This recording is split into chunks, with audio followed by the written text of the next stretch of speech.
इधर आके बना दे।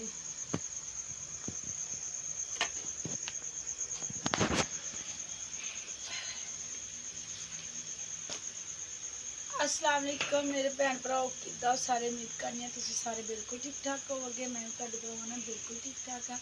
ते वेलकम करनी तुहाडा सारिआं दा एक न्यू व्लॉग ते चेक करो जी माशाअल्लाह रात दे वज गए जे 10 ते हुण जिहड़ा हैगा ना आलू मंगाए जे एक अंडा मुर्गी दिता असी वो सांभे होया सी भाजी दिता सीगा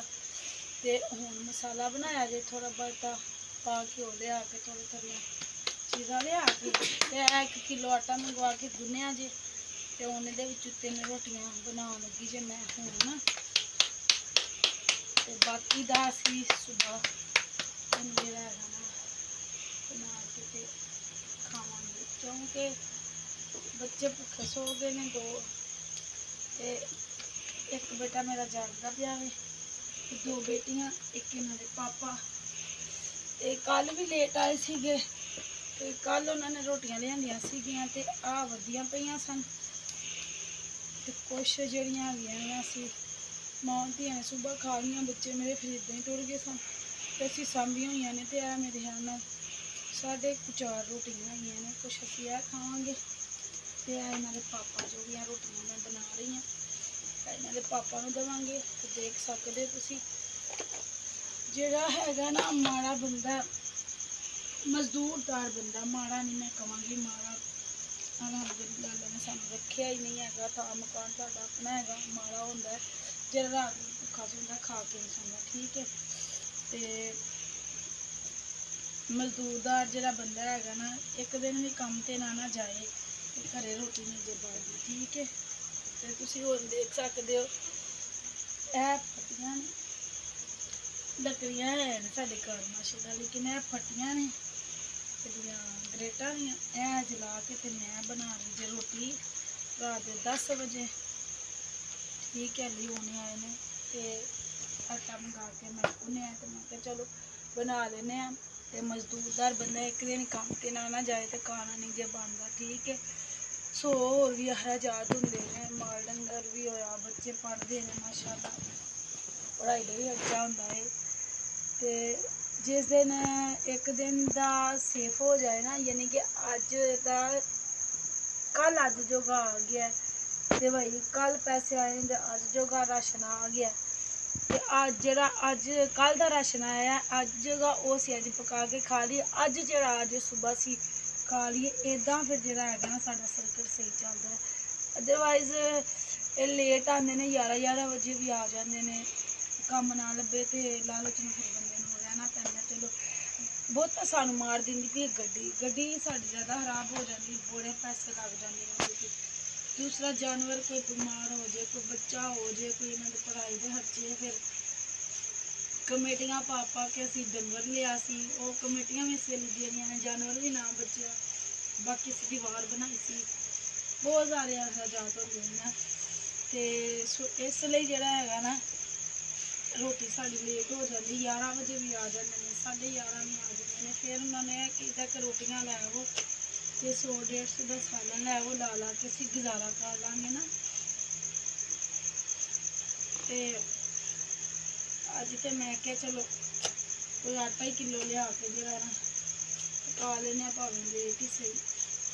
बारिश का मौसम से अज तो हूँ जरा है ना मैं रोटियां बना रही हूँ 3 रोटियां तो मैं उन्होंने लिए बनाई ना चलो वो आके खा लेंगे सी तो चलो तू अपनी गुली बनानी है मैं छाने के पा दा कि आप ही छन लेंगे छान देंगे चलो ठीक है पा दा उत्थे पे खलो जा पा दा कि आप ही पा लेंगे पा दा मैं पा दो फिर है ना होवे तू आखे मामा जी मैं आप ही पकानी सी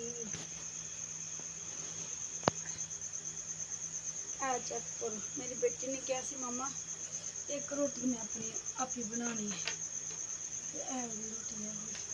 सुखा आटा लिबड़ दिता घ्यो वाली जी मर्जी है जेड़ी मर्जी ਤੇ ਸਾਡੀ ਇਹ ਹੈਗੀ ਜੀ ਅੱਜ ਕੱਲ੍ਹ ਦੀ ਰੂਟੀਨ, ਕਿਉਂਕਿ ਕਾਫੀ ਦੇਰ 2-3 ਮਹੀਨੇ ਹੋ ਗਏ ਨੇ ਵਿੱਚ ਛੁੱਟੀਆਂ ਬੜੀਆਂ ਜ਼ਿਆਦਾ, ਬਿਮਾਰ ਹੋ ਗਏ ਸਨ, ਕਰਨ ਲੱਗ ਗਏ ਸਨ, ਉਹ ਕਰਜ਼ੇ ਵੀ ਸਾਡੇ ਬੜੇ ਜ਼ਿਆਦਾ ਚੜ ਗਏ ਸਨ ਘਰ ਨੂੰ ਚਲਾਉਣ ਦੇ ਚੱਕਰਾਂ ਵਿੱਚ। ਸੋ ਇਸ ਲਈ ਜਿਹੜਾ ਸਾਡਾ ਹੈਗਾ ਨਾ ਰੂਟੀਨ, ਜਿਹੜੀ ਇਹਨਾਂ ਨਹੀਂ ਬਚ ਰਹੀ ਹੈਗੀ, ਸਾਡੇ ਹਾਲਾਤ ਆਪਣੀ ਜਗ੍ਹਾ 'ਤੇ ਨਹੀਂ ਆ ਰਹੇ ਹੈਗੇ ਨਾ। ਬੱਚੇ ਹਲੇ ਛੋਟੇ ਨੂੰ ਕਮਾਉਂਦੇ ਕੋਈ ਨਹੀਂ, ਜਦ ਸਿੱਖਦੇ ਨੇ ਇੱਕ ਜਿਹੜਾ ਹੈਗਾ ਪੜ੍ਹਦਾ ਵੇ। ਫਿਰ ਇਸ ਟਾਈਮ ਨੂੰ ਕਹਿੰਦੇ ਨੇ ਜਦੋਂ ਲੱਗ ਟੱਬਰ ਆ ਜਾਏ ਨਾ, ਤੇ ਉਦੋਂ ਬਹੁਤ ਸਾਰੀਆਂ ਮੁਸ਼ਕਲਾਂ ਜਿਹੜੀਆਂ ਹੁੰਦੀਆਂ ਨੇ ਆ ਜਾਂਦੀਆਂ ਨੇ, ਉਹਨਾਂ ਮੁਸ਼ਕਲਾਂ ਦਾ ਸਾਹਮਣਾ ਕਰਨਾ ਪੈਂਦਾ, ਚਾਹੁੰਦਿਆਂ ਨਾ ਚਾਹੁੰਦਿਆਂ ਵੀ ਕਰਨਾ ਪੈਂਦਾ, ਠੀਕ ਹੈ। ਤੇ ਬਾਕੀ ਕੁਛ ਦੇ ਰਹਿੰਦੇ ਵੀ ਆਉਂਦੇ ਨੇ ਕਿ ਸਾਡੇ ਕੋਲ ਮਾਚਿਸ ਵੀ ਨਹੀਂ ਹੁੰਦੀ, ਤੇ ਫਿਰ ਜਦੋਂ ਘਰ ਦੇ ਵਿੱਚ ਕੁਛ ਵੀ ਨਹੀਂ ਨਾ ਹੁੰਦਾ, ਤੇ ਫਿਰ ਕੀ ਹੁੰਦਾ, ਫਸਾਦ, ਲੜਾਈਆਂ, ਭੁੱਖ ਜਦੋਂ ਭੰਗੜੇ ਪਾਉਂਦੀ ਹੈ ਨਾ, ਤੇ ਫਿਰ ਬਹੁਤ ਸਾਰੀਆਂ ਚੀਜ਼ਾਂ ਨੂੰ ਫੇਸ ਕਰਨਾ ਪੈ ਜਾਂਦਾ, ਠੀਕ ਹੈ। ਤੇ ਤੁਹਾਨੂੰ ਸਮਝਾਉਣ ਲਈ ਮੇਰੇ ਖਿਆਲ ਨਾਲ ਇੰਨਾ ਹੀ ਕਾਫੀ ਹੈ ਕਿ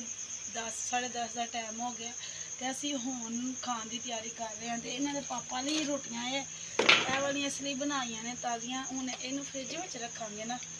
ਤੇ ਸੁਬਾਹ ਉਹਨਾਂ ਨੂੰ ਬਣਾ ਕੇ ਦੇਵਾਂਗੇ। ਤੇ ਇਹ ਉਹਨਾਂ ਲਈ ਹੁਣ ਰੱਖੀਆਂ ਨੇ, 1 ਖਾਣ 2 ਖਾਣ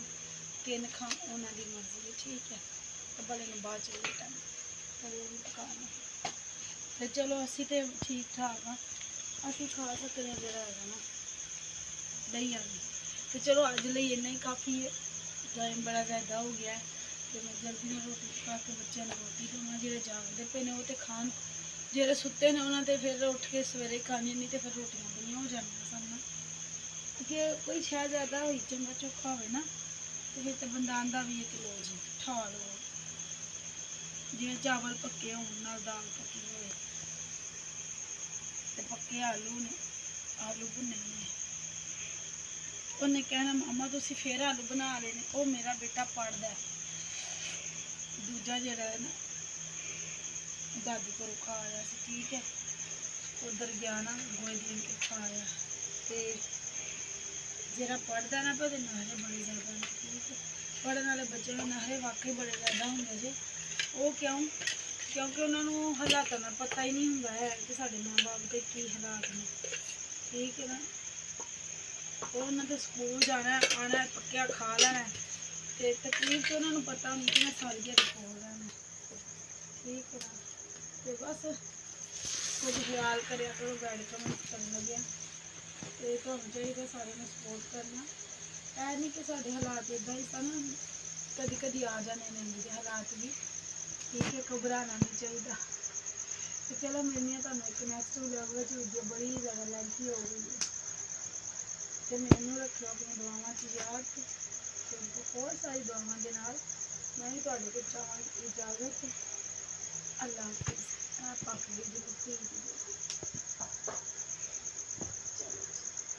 ਆ